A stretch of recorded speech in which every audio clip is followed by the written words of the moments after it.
बिस्मिल्लाहिर्रहमानिर्रहीम। अल्लाहुम्मा सल्लि अला मुहम्मदिन व आलि मुहम्मद। ला हौला वला कुव्वता इल्ला बिल्लाहिल अलिय्यिल अज़ीम। अऊज़ु बिल्लाहि मिनश शैतानिर लईनिर रजीम। बिस्मिल्लाहिर रहमानिर रहीम। अल्हम्दुलिल्लाह वस्सलातु वस्सलामु अला रसूलिल्लाह व अला आलिहि आलिल्लाह ला सिय्यमा बक़िय्यतिल्लाह। अम्मा बअद फ़क़द क़ाल अल्लाह लक़द अरसलना रुसुलना बिल बय्यिनात व अनज़लना मअहुमुल किताब वल मीज़ान लियक़ूमन नास बिल क़िस्त। आज की गुफ्तगू का मौजू विलायत फ़क़ीह, अक़्ल और क़ुरान की रोशनी में। सबसे पहले इस मफ़हूम को वाज़ेह कर देना है कि विलायत फ़क़ीह से मुराद क्या है, क्या माना है विलायत फ़क़ीह का। क्योंकि जब तक इंसान किसी उन्वान के मफ़हूम से वाकिफ़ न हो, उस वक्त तक उसके हक़ में या उसके ख़िलाफ़ कोई बात कहना, मानना या ना मानना माक़ूल नहीं होता। अक्सर ये देखा गया है कि इंसान किसी एक चीज़ की ये जो है मुखालफत कर रहा है, दूसरा इंसान उसी चीज़ की जो है मुवाफ़क़त कर रहा है। बज़ाहिर ये मुखालिफ और मुवाफ़िक़ नज़र आते हैं, वरना दर हकीकत दोनों ही उसके मुवाफ़िक़ हैं या दोनों ही उसके जो है मुखालिफ हैं। वो कुछ और समझ के मुवाफ़क़त कर रहे हैं, ये कुछ और समझ के जो है मुखालफत कर रहे हैं। चनांचे यह किस्सा है कि एक शख्स, एक ईरानी की दोस्ती एक इराक़ी से हो गई। एक की ज़बान फ़ारसी, दूसरे की ज़बान अरबी। दोनों सफ़र में साथ जा रहे थे। एक मकाम पर पहुंचने के बाद खाने की ख्वाहिश हुई। ईरानी ने कहा कि मैं अंगूर खाऊंगा। इराक़ी ने कहा नहीं, अंगूर नहीं, मैं इनब खाऊंगा। उसका इसरार कि हम अंगूर खाएंगे, उनका इसरार कि हम इनब खाएंगे। करीब था कि दोनों में झगड़ा हो जाए। एक तीसरा शख्स वहाँ आया, क्या बात है, तुम लोग झगड़ा क्यों कर रहे हो आपस में। उन्होंने कहा देखो, ये हमारे दोस्त हैं, मैं इतनी छोटी सी बात नहीं मानते। मैं कहता हूँ अंगूर खाऊंगा, ये कहते नहीं मैं इनब खाऊंगा। उसने कहा झगड़ा मत करो, तुम्हें अंगूर मिल जाएगा, तुम्हें इनब मिल जाएगा। वो गया बाज़ार से अंगूर ख़रीद के लाया। जिस चीज़ को फ़ारसी में अंगूर कहते हैं, उसी चीज़ को अरबी ज़बान में इनब कहा जाता है। दोनों को एक ही चीज़ चाहिए थी, दोनों की पसंद एक थी, दोनों की नापसंद एक थी। लेकिन चूँकि लफ्ज़ का माना नहीं जानते थे, इसलिए उनमें झगड़ा हो रहा था। विलायत फ़क़ीह के जो हामी हैं, विलायत फ़क़ीह के जो ख़िलाफ़ हैं, सबसे पहली मंजिल ये है कि उन्हें यह पता चल जाए कि विलायत फ़क़ीह कहते किसे हैं। विलायत का लुग़वी माना, चूँकि विलायत अरबी ज़बान का लफ्ज़ है, अरबी ज़बान में, लुग़त अरब में विलायत उन दो चीज़ों को कहते हैं जिनके दरमियान किसी किस्म का कोई फ़ासला न हो। दो चीज़ों के दरमियान ऐसा रिश्ता, इतना करीबी ताल्लुक़ कि दोनों के दरमियान कोई ये जो है रुकावट न हो, कोई फ़ासला न हो, कोई चीज़ माने न हो, उसे अरबी ज़बान में ये जो है विलायत कहा जाता है। जब हम इस्तिलाह में आकर के देखते हैं तो विलायत का माना है तसर्रुफ़। विलायत का माना है किसी चीज़ में किसी को हक़ के तसर्रुफ़ होना। किसी के अम्र का ज़िम्मेदार अगर कोई शख्स हो जाए, फ़र्ज़ कीजिए किसी शख्स को हम अपने घर के इंतज़ाम का ज़िम्मेदार अगर बना दें तो उसे कहा जाएगा वली, और उसके अमल को जो है विलायत कहा जाएगा। तो विलायत यानी किसी के काम की ज़िम्मेदारी। फ़क़ीह से क्या मुराद है? फ़िक़्ह से बना है फ़क़ीह। अरबी ज़बान में फ़िक़्ह का माना है समझना, फ़हम। चाहे वो शरई मसाइल हो या गैर शरई मसाइल हों, किसी चीज़ के समझने और फ़हम का नाम फ़िक़्ह है। फ़क़ीह उसे कहते हैं समझदार जो हो, बाफ़हम शख्स को फ़क़ीह कहा जाता है। लेकिन हम जब अपनी इस्लामी इस्तिलाह में फ़क़ीह का माना बयान करना चाहते हैं तो फ़क़ीह उस शख्स को कहते हैं जो इस्लामी मसादिर कुरान, सुन्नत, इजमा और अक्ल की रोशनी में इस्लामी कवानीन और इस्लामी अहकाम के इस्तेंबात की सलाहियत रखता हो, उसे फ़क़ीह कहते हैं। विलायत का माना मालूम हो गया, फ़क़ीह का माना मालूम हो गया। अब विलायत फ़क़ीह से क्या मुराद है? विलायत फ़क़ीह के जब लफ्ज़ हम इस्तेमाल करते हैं, यानी ज़माने ग़ैबत में, वो ज़माना जिस वक्त इमाम ज़माना पर्दे ग़ैब में हैं, इमाम मासूम हमारे दरमियान मौजूद नहीं हैं, उनकी गैर मौजूदगी में उम्मत मुस्लिमा की क़यादत, ज़आमत और उनके उमूर की देख रेख का जो शख्स ज़िम्मेदार हो उसे वली फ़क़ीह, और इस अमल को विलायत फ़क़ीह से ताबीर किया जाता है। तो अब जो बहस है, कुल इतनी सी बहस है कि क्या ग़ैबत के ज़माने में किसी ऐसे शख्स को जो इस्लामी क़वानीन का माहिर हो, कुरान व सुन्नत व अक़्ल व इजमा के ज़रिए इस्लामी क़वानीन को समझने की सलाहियत रखता है, और दूसरी शराइत जैसे अदालत, जैसे ये जो है शजाअत, जैसे इंतज़ामी उमूर की सलाहियत का होना, सूझबूझ का मालिक होना, अगर किसी में ऐसे औसाफ पाए जाते हों, क्या ज़माने ग़ैबत में उसे मुसलमानों के मसाइल की देख रेख का हक़ है, या उसे मुसलमानों के मसाइल की देख रेख का हक़ नहीं है? या यूँ कहूँ कि ज़माने ग़ैबत में मुसलमानों के मसाइल के देख रेख, उनकी क़यादत और उनके इंतज़ामात को संभालने का हक़ किसे है?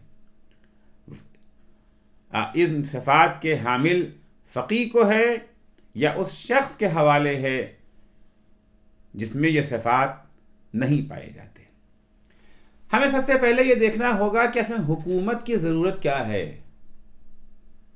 आज ज़माने ग़ैबत में हुकूमत की ज़रूरत है या हुकूमत की ज़रूरत नहीं है, या ज़माने ग़ैबत की क़ैद भी अगर ना लगाएं, सिरे से इंसानी समाज हुकूमत का मोहताज है या हुकूमत का मोहताज नहीं है।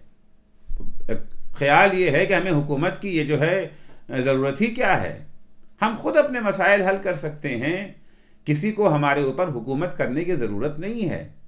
क्या वाक़ईन ये मुमकिन है? हम जिस समाज में रहते हैं, समाज में बाद औक़ात एक का जो है मफाद दूसरे के मफाद से टकराने लगता है। फ़र्ज़ कीजिए हम गाड़ी चला रहे हैं, एक चौराहे पर पहुंच गए, दाएं वाला भी चाहता है आगे जाना, सामने वाला भी चाहता है इधर आना, बाएं वाला भी चाहता है इस तरफ को घूमना। सारी गाड़ियां अगर एक साथ चलेंगी, क्या कोई गाड़ी आगे बढ़ सकती है? क्या ऐसे आलम में एक्सीडेंट न होगा? क्या ऐसे आलम में टकराव न होगा? क्या इस टकराव को रोकने के लिए किसी एक शख्स की ज़रूरत नहीं है जो इन्हें रोके, उन्हें आगे बढ़ाए, उनको रोके, इन्हें आगे बढ़ाए? बात लोग कहते हैं नहीं, इसकी ज़रूरत नहीं है। इन तमाम मुश्किलात को अखलाक के ज़रिए हम हल कर सकते हैं। हम खुद रुक जाएंगे, आपसे कहेंगे बिस्मिल्लाह आप आगे बढ़िए, हम बाद में जाएंगे, पहले आप चले जाइए। पहली बात, क्या सारे इंसान ऐसे अखलाक के मालिक हैं? अगर सारे इंसान ये जो है फरिश्ता सिफत होते, अगर तमाम इंसानों में दूसरों को अपने ऊपर जो है मुक़द्दम रखने की सलाहियत पाई जाती, तो शायद ये बात आपकी मानी जा सकती है। हम जब दुनिया के ऊपर निगाह डालते हैं, तजुर्बा तो यही बताता है कि आज का इंसान दिगर दोस्ती के बजाय खुद दोस्ती की बीमारी में जो है मुब्तला है। हर शख्स ये चाहता है कि पहले मैं, पहले आप। होगा कुछ अफराद के यहाँ ये तसव्वुर, लेकिन आम तौर से इंसानी माशरे में जिस फ़िक्र का गलबा है वो है पहले मैं। अच्छा, और अगर बिलफर्ज मान भी लेते हैं कि सारे के सारे अफराद बाअखलाक हो गए और उन्होंने ये तय कर लिया कि हम दूसरे को अपने ऊपर ये जो है मुक़द्दम रखेंगे। तसव्वुर कीजिए, एक चौराहे पर चारों तरफ से गाड़ियाँ आकर के रुकी हुई हैं, सब कह रहे हैं पहले आप, पहले आप। कोई आगे बढ़ने को तैयार ही नहीं है, क्योंकि हर शख्स यही चाहता है कि दूसरे को अपने ऊपर फौकियत दें। गाड़ी आगे बढ़ेगी, चल सकेंगे, घंटों गुजर जाएंगे, दिन ख़त्म हो जाएगा और ये गाड़ी भी आगे बढ़ न सकेगी। लिहाजा समाजी उमूर, समाजी मसाइल का हल सिर्फ अखलाक के सहारे मुमकिन नहीं है, बल्कि ज़रूरत है कि ऐसे शख्स की जो वहाँ पर खड़ा हो, किसी को रोके, किसी को आगे बढ़ाए, उसके बाद इस तरफ वालों को रोक करके उस तरफ वालों को आगे बढ़ाए। तो हुकूमत की ज़रूरत से इनकार नहीं किया जा सकता है। हर समाज में हुकूमत की ज़रूरत है ताकि तदाहुम से और टकराव से समाज को महफूज रखा जा सके। हुकूमत की ज़रूरत सिर्फ समाज को टकराव से बचाने के लिए ही नहीं है।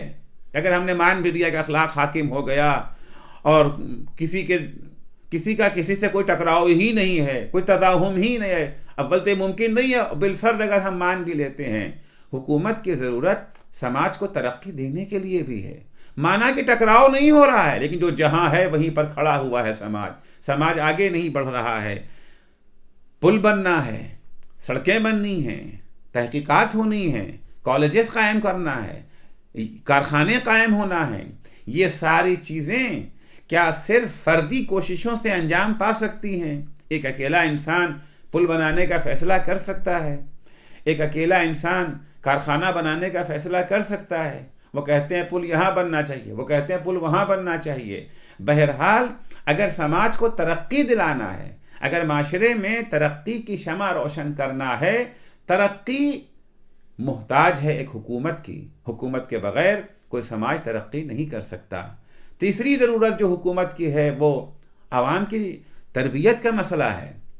फ़र्द की तरबियत, चलिए एक इंसान अपने बेटे की तरबियत कर लेगा, एक भाई अपने भाई की तरबियत कर लेगा, लेकिन पूरी समाज की तरबियत कैसे होगी? पूरी समाज की तरबियत के लिए, पूरी समाज के ज़हनी इर्तिक़ा के लिए, फ़िक्री तरक्की के लिए बहरहाल एक हुकूमत की ज़रूरत है कि एक हुकूमत हो, एक मरकज़ी हुकूमत जो पूरे समाज के लिए सोचे, सिर्फ अपने घर के लिए नहीं, पूरे आलम इंसानियत के लिए सोचे, उनके लिए मंसूबे बनाए। बहरहाल इन तीनों कामों के लिए, माशरे को टकराव से बचाने के लिए, समाज को तरक्की देने के लिए, समाज की फ़िक्री तरबियत के लिए हुकूमत की बहरहाल ज़रूरत है। इस ज़रूरत से इनकार नहीं किया जा सकता। चुनांचे इसी हकीकत को बयान करते हुए मौलाए कायनात हज़रत अली इब्न अबी तालिब अलैहिस्सलातु वस्सलाम एक खूबसूरत से जुमले में इस हकीकत को पेश फरमाते हैं कि ला बुद्दा लिन्नास मिन अमीरिन बर्रिन औ फाजिरिन। आवाम के लिए, समाज के लिए एक हुकूमत की बहरहाल ज़रूरत है, एक हाकिम और एक सरबराह की बहरहाल ज़रूरत है। अब वो सरबराह चाहे नेक और परहेज़गार हो या वो सरबराह गुनहगार और बदउनवान हो। अलबत्ता अगर सरबराह नेक और परहेज़गार होगा तो समाज को नेक बनाएगा, परहेज़गार बनाएगा, और अगर हुक्मरान ख़ुद बदउनवान होगा, बदकिरदार होगा, तो यकीनन समाज भी बदकिरदारी और बदउनवानी ही की तरफ आगे बढ़ेगा। अब मसला यहाँ पर ये पेश आता है कि जब ये साबित हो चुका कि समाज के लिए हुकूमत की अशद ज़रूरत है, उसके बग़ैर न समाज बाकी रह सकता है, न समाज में अमन कायम हो सकता है, न समाज तरक्की कर सकता है, न समाज की तरबियत हो सकती है, तो सवाल ये है कि हुकूमत कैसी होनी चाहिए, हाकिम कौन हो, हुकूमत और समाज की क़यादत की बागडोर किन हाथों में सौंपी जाए। हुकूमतें कई तरह की अब तक सामने आ चुकी हैं।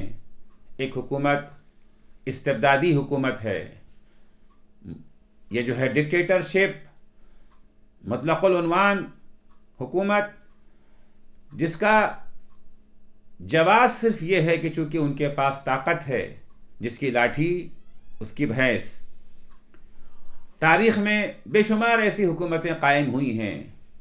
फ़िरऔनों की हुकूमत, नमरूदों की हुकूमत, ऐसी ही हुकूमत थी।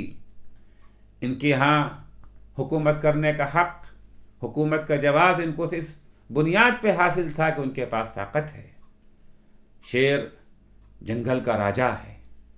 एक ज़माने तक यही फ़िक्र लोगों के जहनों पे कायम रही कि जिस किसी के पास ताकत है उसी को हुकूमत का हक़ है। उसके बाद हुकूमत की एक दूसरी किस्म भी सामने आई जिसको ये जो है डेमोक्रेसी के नाम से याद किया जाता है। डेमोक्रेसी की भी दो शक्लें बनी। एक शक्ल तो ये थी कि अवाम बराह रास्त हुकूमत करें। जिस मसले को भी हल करना है, सारे के सारे लोग एक मैदान में इकट्ठा हो जाते थे, और इकट्ठा होने के बाद हर वो शख्स जिसकी उम्र 2 साल से ज़्यादा होती थी और ये जो है ग़ुलाम नहीं होता था, उसे अपनी राय देने का हक़ होता था। सब लोग मिल करके किसी मसले पर राय देते थे। पुल कहाँ बनना है, सड़क कैसे बननी है, स्कूल कहाँ खुलना है, हर छोटे छोटे मसले, छोटे बड़े मसले पर अवाम इकट्ठा होते थे मैदान में। इकट्ठा होने के बाद वो अपनी राय देते थे। अक्सरियत की राय को मानते हुए वो फैसला नाफिज हो जाता था। ये तर्ज हुकूमत छोटे समाज में तो मुमकिन है, लेकिन अगर समाज बहुत बड़ा हो, लाखों अफराद पर मुश्तमिल जिस शहर की आबादी हो, वहाँ पर ये इस तरह की हुकूमत नामुमकिन है। महीनों लग जाएंगे लाखों अफराद की राय को फ़कत ज़ाहिर होने में, फ़ैसला कोई होना मुमकिन न रह जाएगा। हाँ, जहाँ 100, 400, 500 लोग रहते हैं, वहाँ के ऊपर इस तरह की हुकूमत समझ में आ सकती है। दूसरी हुकूमत जो पेश की गई, ये जो है नुमाइंदा हुकूमत, कि यानी अवाम अपने ये जो है नुमाइंदों को चुन लें, उन नुमाइंदों को इख्तियार दे दें कि वो नुमाइंदे उनकी तरफ से जो चाहें वो फैसला करते रहें। कि इस तरह की तर्ज हुकूमत को पहली मरतबा वाज़ेह तौर पर जान जाक रूसो ने पेश किया। जान जाक रूसो ने इस तसव्वुर को पेश किया और आहिस्ता आहिस्ता इस तर्ज हुकूमत ने लोगों के दिलों में जगह बना ली। और आज प्रोपेगेंडों के सहारे इस निज़ाम को इतना मकबूल बना दिया गया है कि इस निज़ाम ने ये जो है बुत की शक्ल इख्तियार कर ली है। अगर आज कोई इस किस्म के निज़ाम के ख़िलाफ़ ज़बान खोलता है, उसके ख़िलाफ़ कुछ बोलना चाहता है, तो माशाअल्लाह उसे अच्छी निगाहों से नहीं देखता है। समाज में उसकी वक़्त घट जाती है, कम हो जाती है, और उसी के साथ साथ ये जो है सेकुलर का भी एक दुमछल्ला लगा दिया गया है। क्या ये हुकूमत एक आइडियल हुकूमत हो सकती है इंसानी समाज के लिए? मुमकिन है। पहली बात तो ये है कि इस तर्ज हुकूमत में सबकी हुकूमत नहीं होती है। ज़्यादा से ज़्यादा अक्सरियत की हुकूमत है। 51% की हुकूमत आप मान लेंगे, 49% बहरहाल इस हुकूमत में शामिल नहीं है। कहा जाता है अवाम की हुकूमत अवाम पर, आपकी हुकूमत आपके ऊपर। जिसे हमने वोट नहीं दिया उसे क्या हक है हमारे ऊपर हुकूमत करने का? और खुसूसन अगर एक ही जगह पर बहुत सारे उम्मीदवार खड़े हो जाते हैं, अक्सर देखा गया है कि जिसे 10% वोट मिला है वो हाकिम बन गया, 90% वोट उसके हक में नहीं है। कहीं के ऊपर फर्ज कीजिए कि एक पार्लियामेंट की सीट के ऊपर 15 अफराद खड़े हो गए, किसी को वोट मिला 10%, किसी को 8%, किसी को 9%, किसी को 7%, किसी को 6%। जिसे 10% वोट मिला वो पार्लियामेंट में उस शहर का नुमाइंदा चुन लिया जाता है। 90% ने उसे वोट नहीं दिया है। वो जब पार्लियामेंट में कोई बात रखता है तो ज़्यादा से ज़्यादा 10% की नुमाइंदगी कर सकता है। उसे 10% ने ये इख्तियार दिया था, ये हक़ दिया था कि आप हमारी तरफ से जो चाहें फ़ैसला करें। 90% ने तो उसे हक़ नहीं दिया था। अब जो वो फैसला कर रहा है वो 90% की आवाज़ नहीं है, वो सिर्फ जो है हद अक्सर 10% की आवाज़ है। और ये भी मुमकिन है कि वो 10% भी उसकी राय को पसंद ना कर रहे हैं। उन्होंने जिस बुनियाद पे, उन्हें क्या पता था कि क्या फैसला करने वाले हैं। अगर हम मान भी लें कि उनकी ही आवाज़ है, उनकी बात कर रहे हैं, तो ये ज़्यादा से ज़्यादा जो है वो 10% की आवाज़ है। 10% को भी वही चीज़ किसी के हवाले करने का हक़ है जो उनकी अपनी चीज़ हो। क्या किसी इंसान को अपने को सज़ा देने का हक़ है? डंडा मारने का अपने को हक़ है? कैद कर देने का अपने को हक़ है? मौत की सज़ा अपने को देने का हक़ है किसी इंसान को? नहीं है। जो हक़ हमारे पास है ही नहीं, वो हम किसी दूसरे को कैसे दे सकते हैं? हम पार्लियामेंट में किसी को नुमाइंदा बना करके भेज देते कि जी आप हमारी तरफ से फैसला कर लिए कि इस जुर्म की क्या सज़ा होनी चाहिए। उस जुर्म की सज़ा खुद आपको अपने को देने का हक़ है, जो चीज़ आपकी है ही नहीं, क्योंकि ये जिस्म खुदा की अमानत है, इसे खुदा ने पैदा किया है। इसको सज़ा अगर दी जा सकती है तो खुदा के ही हुक्म से सज़ा दी जा सकती है। जिसका माल है उसी को उसमें तसर्रुफ का हक हासिल है। तीसरी चीज़ यह है, अगर हमने किसी को अपना नुमाइंदा बनाया है तो हमें यह हक हासिल होना चाहिए कि हम उसे जो है माजूल भी कर सकें। हमने किसी को साहब से कहा था आप जाइए मेरी तरफ से फला घर खरीद ली, बाद में मुझे मालूम है कि वो अच्छे आदमी नहीं है, मैंने टेलीफोन करके कहा जी मैंने आपको आज से माजूल कर दिया। वकील हमने किसी को बनाया था अदालत में अपना ये जो है केस लड़ने के लिए, जब हमें पता चल गया कि ये माकूल आदमी नहीं है तो हमें माजूल कर देने का हक तो होता है ना। क्या इस डेमोक्रेसी के जो है निज़ाम में किसी को अगर आपने ये जो है सदर के तौर पर चुन लिया 4 साल के लिए और हमें 6 महीने के बाद मालूम हो गया कि ये आदमी अच्छा नहीं है, क्या हमें उसे माजूल करने का हक है? हम उस सदर को माजूल कर सकते हैं? हम उस पार्लियामेंट के जो है नुमाइंदे को पार्लियामेंट से बाहर कर सकते हैं?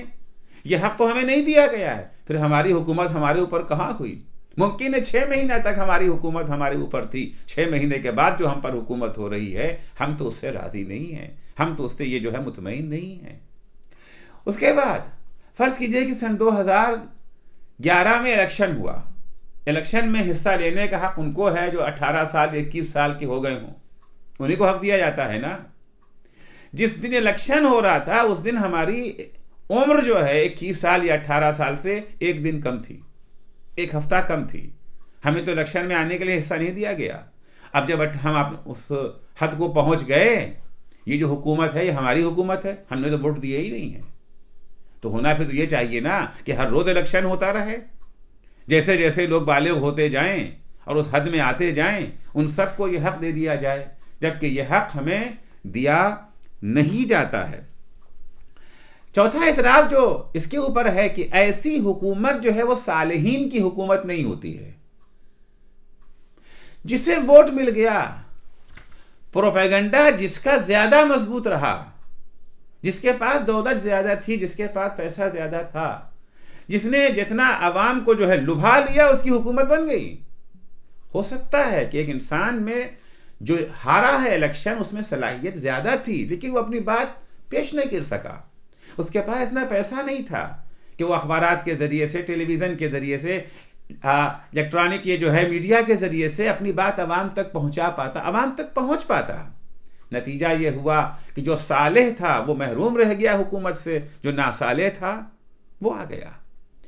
पांचवी चीज़ ये है कि ऐसी हुकूमत अवाम की, अलबत्ता वही ये जो है 10% जिन्होंने उनको वोट दिया है उनकी मर्जी की हुकूमत तो होती है, लेकिन ज़रूरी नहीं है कि उनके फ़ायदे की भी हुकूमत हो। क्योंकि कभी कभी ऐसा होता है कि इंसान जो चीज़ चाहता है वो उसके फ़ायदे में नहीं है। डॉक्टर के पास आप जब जाते हैं, डॉक्टर जब ये जो है नुस्खा आपको लिखता है तो आपकी पसंद के मुताबिक नुस्खा नहीं लिखता, आपकी ये जो है मसलहतों के मुताबिक नुस्खा लिखता है कि आपके लिए फ़ायदा किस चीज़ में, आपकी मसलहत किस चीज़ में है। घर में आपका नौकर है और घर में आपकी बीवी, बच्चे, आपके वालिद हैं, आपके भाई बहन हैं। नौकर आपके हुक्म का ताबे है। आप उससे कहें शरबत पिला दो, आपको शरबत पिला देगा। आप उससे कहें मुझे ये जो है जहर पिला दो, वो आपको जहर पिला देगा। आपका नौकर है। लेकिन आपके घर में आपके वालिदैन, आपके बच्चे, आपकी बीवी, आपके भाई बहन जो आपके दही खां हैं, जो आपके हमदर्द हैं, अगर आप उनसे वो चीज़ें मांगेंगे जो आपके लिए नुकसानदेह हैं, वो कभी आपको न देंगे। डेमोक्रेसी में हुक्मरान हमदर्द नहीं होते हैं, नौकर होते हैं। उन्हें तो ये देखना है कि हमें अगली दफ़ा आवाम का वोट किस तरह से मिल सकता है। अगर हमने उनकी पसंद के मुताबिक काम नहीं किया तो हमें अगली दफ़ा वोट नहीं देंगे। यही वजह है कि हम देखते हैं कि एक स्टेट में शराब पर पाबंदी लग जाती है, दूसरी स्टेट में शराब आज़ाद रहती है। भाई शराब या अच्छी चीज़ है या बुरी चीज़ है? अगर अच्छी चीज़ है तो क्यों एक स्टेट में पाबंदी है, एक स्टेट में आज़ाद है? और अगर बुरी चीज़ है तो उसे हर जगह जो है पाबंदी नहीं। इस स्टेट वाले पसंद करते हैं शराब को, लिहाजा हमने अलाउ कर दिया, उस स्टेट वाले पसंद नहीं करते इसलिए हमने अलाउ नहीं किया। हम जिस बाजी एक जगह पर आज़ाद हो जाती है, कानूनी हैसियत मिल जाती है एक दौर में, और एक दौर में उसे, क्योंकि साहब जिन लोगों ने हमें वोट दिया है वो इसी चीज़ को पसंद करते हैं। इंसान की मसलहतें, इंसान की तरक्की, इंसान का फ़ायदा उसकी पसंद की इताअत में नहीं है, ज़रूरत ऐसे की है जो उसकी मसलहतों को मद्देनज़र रख करके काम कर सके। तो 8वें इमाम इस सिलसिले में फरमाते हैं, फ़सलाहुल मरीज़ फ़ीमा यक़्तरिहु तबीब ला फ़ीमा यश्तहीहिल मरीज़। मरीज़ का फ़ायदा उस चीज़ में है जो डॉक्टर ने तशख़ीस दी है। मरीज़ का फ़ायदा उस चीज़ में नहीं है जो उसका दिल चाहता है।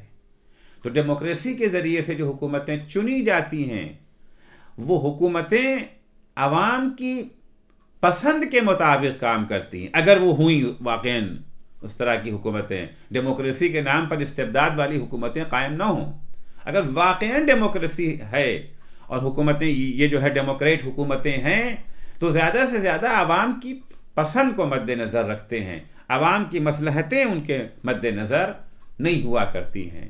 तो अगर डेमोक्रेसी की हुकूमत को हम चुनते हैं तो ये 4-5 एतराज़ात कम से कम डेमोक्रेसी की हुकूमत के ऊपर जो है वारिद होते हैं। तीसरी हुकूमत जो तसव्वुर की जा सकती है वो इंसान पर अल्लाह की हुकूमत है। जिसने इंसान को पैदा किया है, जो मिल्कियत है, जिसकी ये जो है मिल्कियत है इंसान, और हकीकी अगर हुकूमत का हक होता है तो हकीकी हुकूमत का हक मालिक ही को होता है अपनी जो है मिल्कियत में। दुनिया का कोई इंसान किसी का मालिक नहीं है, दुनिया का कोई इंसान किसी का खालिक नहीं है।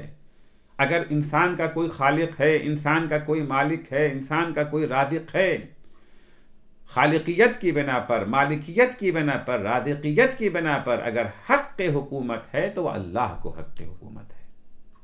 उसी को यह हक़ पहुँचता है कि अपने बंदों के ऊपर हुकूमत कर सके। अब अल्लाह बराह रास्त तो हुकूमत करने नहीं आता।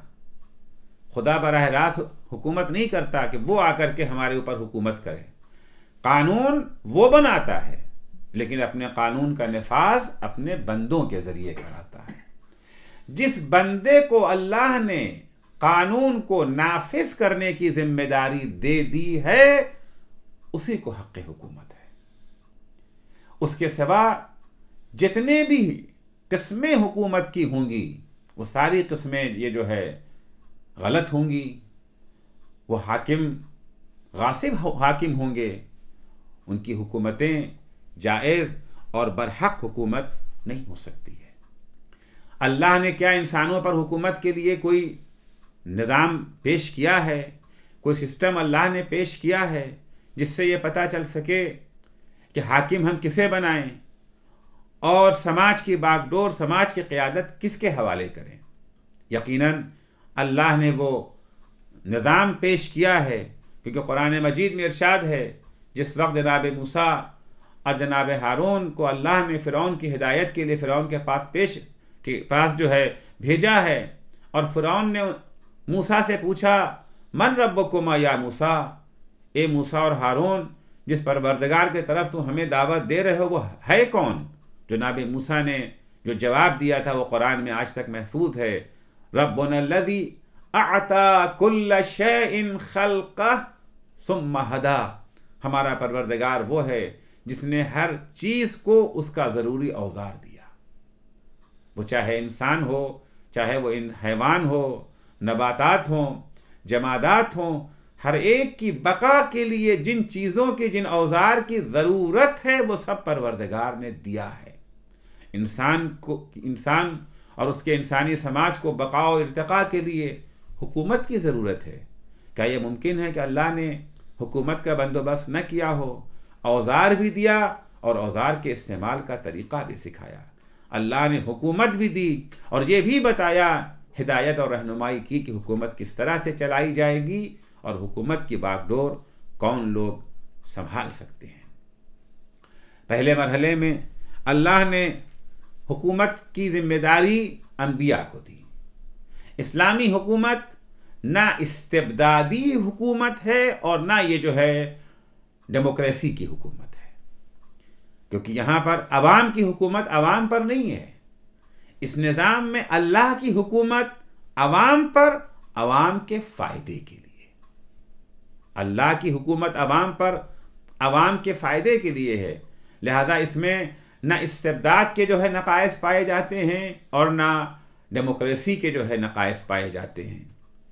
इस निज़ाम हुकूमत में जिस चीज़ का ख्याल रखा जाता है वो यही है कि हुकूमत इस तरह से चलाई जाए जिसमें इंसानों का फ़ायदा हो।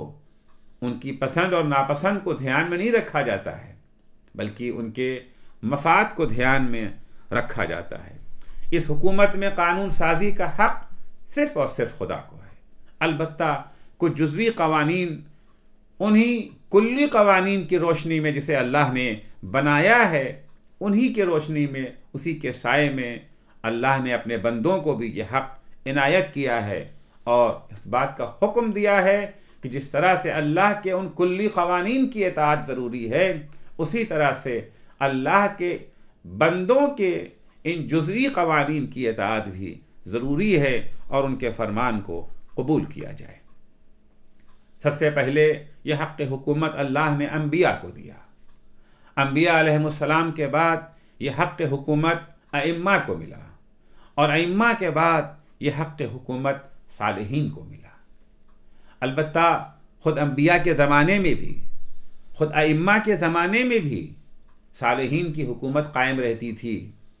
जिस वक्त मौलाए कायनात हज़रत अली इब्न अबी तालिब अलैहिस्सलातु वस्सलाम की हुकूमत थी, उसी वक्त मिस्र में मालिक अश्तर की हुकूमत थी। उसी वक्त आज़रबाईजान में उस्मान बिन हुनैफ की हुकूमत थी। उसी वक्त यमन में उबैदुल्लाह इब्न अब्बास की हुकूमत थी।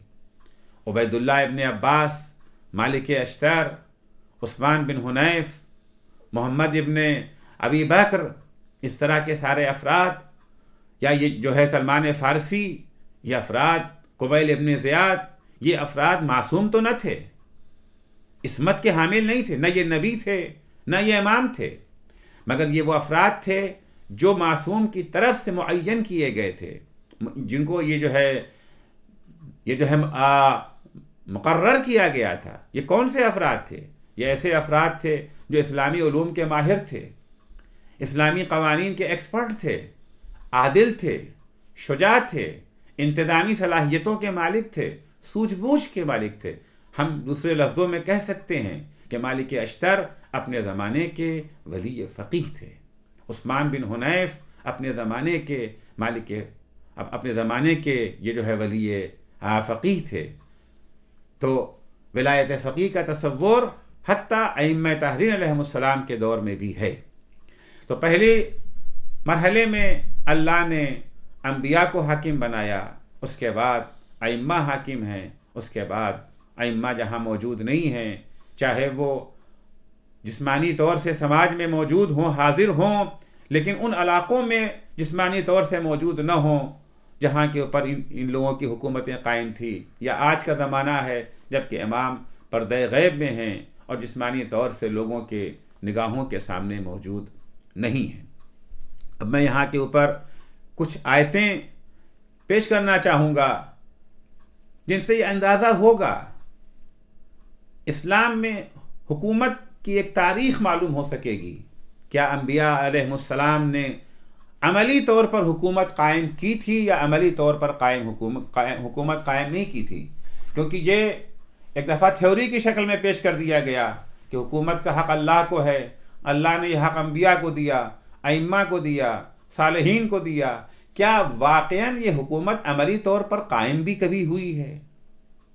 क्या वाक़यान कुरान से ये साबित कर सकते हैं कि अल्लाह ने यह हक़ किसी नबी या किसी इमाम को दिया है, या अम्बिया का काम सिर्फ़ अल्लाह के पैगाम को लोगों तक पहुँचाना था, लोगों से कह देना था कि तुम जुल्म मत करो, लोगों से कह देना था कि तुम अदल से काम लो, लोगों से कह देना था कि तुम चोरी मत करो, डाका मत डालो, या वो अमली तौर पर अल्लाह ने उन्हें अपने क़वानीन को नाफिज कराने की भी जिम्मेदारियाँ अता की थी? हम जब कुरान मजीद का जायज़ा लेते हैं तो हमें बेशुमार ऐसी आयतें नज़र आती हैं जहाँ पर अल्लाह ने अपने इन बंदों को हुकूमत की जिम्मेदारियाँ अता की हैं और आवाम को ये हुक्म दिया है कि उनके अहकाम की पैरवी करें, उनके ऑर्डर को तस्लीम करें। चुनांचे कुरान मजीद में तमाम अम्बिया के सिलसिले में एक आम आयत मौजूद है हमने हर नबी को, हर ये जो है रसूल को ये जिम्मेदारी सौंपी है। यानी हुकूमत न सिर्फ ये कि उनका हक है बल्कि उनकी जिम्मेदारी है, उनके फ़राइज़ में शामिल है कि वो हुकूमत को कायम करें, अलबत्ता जहाँ तक मुमकिन हो सके। सारे अहकाम, सारे कवानीन उसी वक्त तक लागू होते हैं जब उनको जामे अमल पहनाना मुमकिन हो। जहाँ से इम्कान ख़त्म हो जाता है वहाँ से फरीज़ा भी ख़त्म हो जाता है। चुनांचे सूरह निसा की आयत नंबर 64 में इरशाद होता है, वमा अरसलना मिन रसूलिन इल्ला लियुताअ बिइज़्निल्लाह। हमने किसी रसूल को भेजा ही नहीं मगर इसलिए कि अल्लाह के इज़्न से लोग उसकी इताअत करें। किस चीज़ में इताअत करें? फ़कत पैगंबर अगर कह दे कि तुम नमाज़ पढ़ो तो इताअत कर लें, पैगंबर अगर कह दे कि तुम रोज़ा रखो तो इताअत कर लें, या इताअत आम है। जो भी पैगंबर समाज के जिस मसले के बारे में भी हुक्म देते हैं उन रसूलों की इताअत फ़र्ज़ है। अगर पैगंबर कहते हैं जंग करो, जंग करना पड़ेगी। अगर पैगंबर कहते हैं सुलह करो, सुलह करना पड़ेगी। अगर पैगंबर ट्रैफिक के कवानीन को जो है मुअय्यन कर देते हैं उसकी इताअत करना पड़ेगी। ये तो नहीं कह सकते हैं कि पैगंबर का काम सिर्फ नमाज और रोज़े के अहकाम को बयान करना है, उनकी इताअत उसी वक्त तक है, बकिया समाज के दीगर मसाइल की इताअत करने के लिए जो हाकिम वक्त है उसकी तरफ ये जो है रुजू करना है। आयत साफ कह रही है, वाज़ेह कह रही है, मुतलक इताअत है, मुक़य्यद इताअत नहीं है। जब भी कोई रसूल तुम्हें किसी चीज़ का भी हुक्म दे, चाहे उसका ताल्लुक़ समाजियात से हो, उसका ताल्लुक़ इक़्तिसादियात से हो, उसका ताल्लुक़ अखलाक़ियात से हो, इबादात से हो, मामलात से हो, सियासियात से हो, रसूल के हर हुक्म को तस्लीम करना आपकी ज़िम्मेदारी है। इसी तरीके से कुरान मजीद में सूरह शुअरा कई नबियों की ज़बानी, एक ही जुमला कई नबियों की ज़बानी जो है वो दोहराया गया है।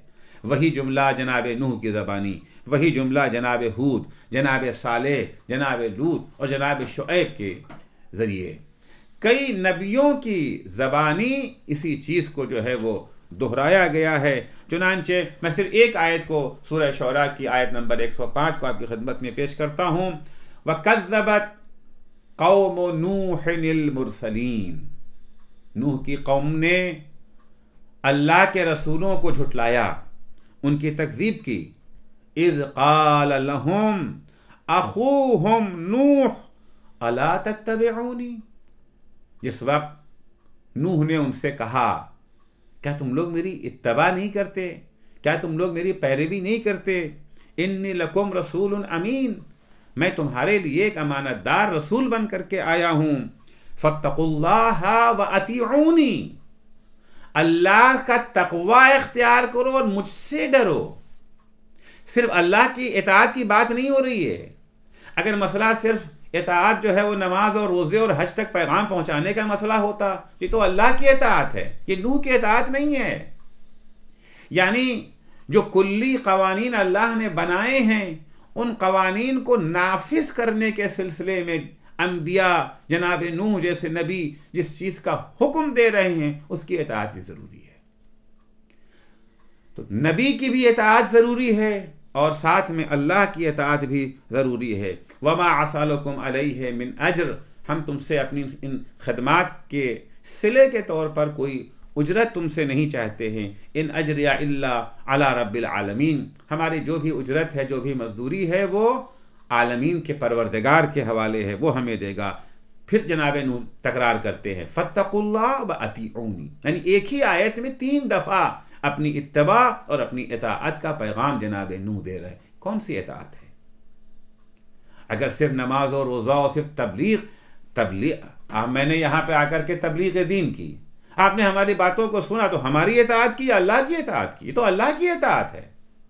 अगर मैं आपको हट करके उससे किसी चीज़ का हुक्म दे रहा हूँ, आपसे मैं कहता हूँ इस कैमरे को उठा करके यहाँ से वहाँ रख दीजिए, इस किताब को यहाँ से उठा करके वहाँ रख दिए, और आपने अगर इस काम को अंजाम दे दिया, ये मेरी इताअत है।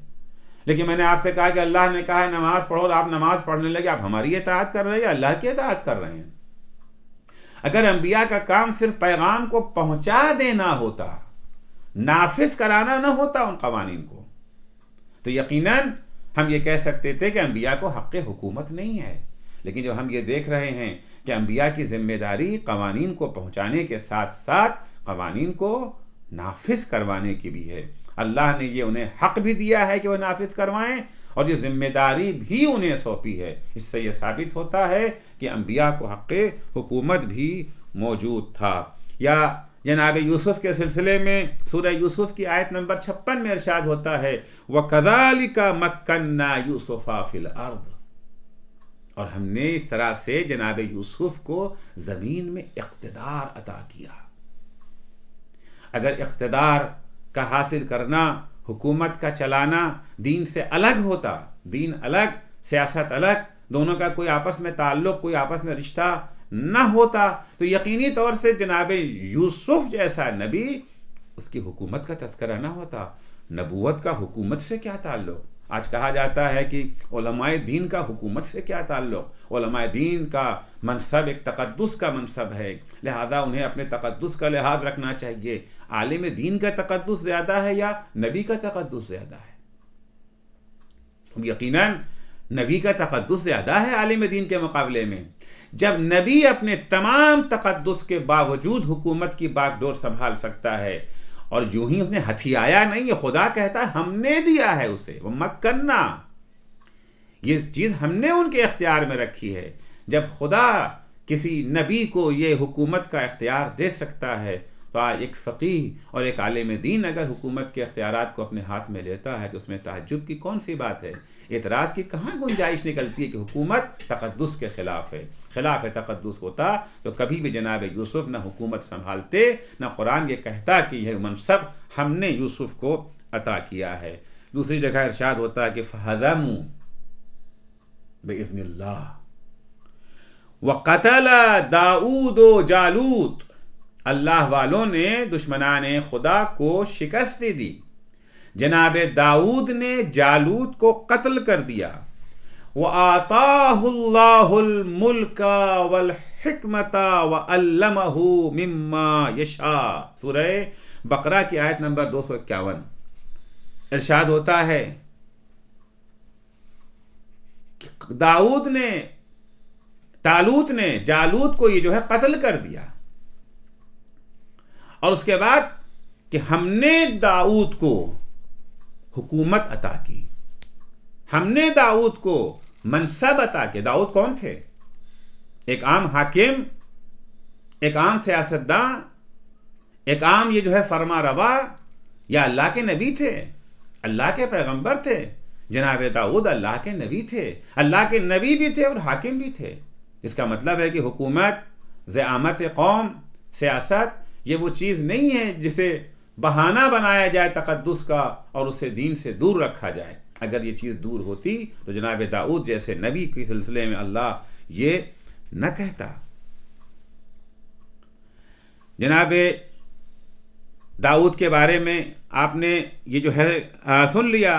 फिर इन्हीं जनाब दाऊद के बारे में एक और आयत है, सूरह साद आयत नंबर 17 और आयत नंबर 20, दो मकामात के ऊपर इरशाद होता है, इस्बिर अला मा यक़ूलून वज़कुर अब्दना दाऊद ज़ात वज़कुर अब्दना दाऊद ज़ल ऐद, सब्र करें उस बात के ऊपर जो लोग कह रहे हैं, लोगों की बातों से गमज़दा न हों, सबात कदम से काम लें, तहम्मुल से काम लें।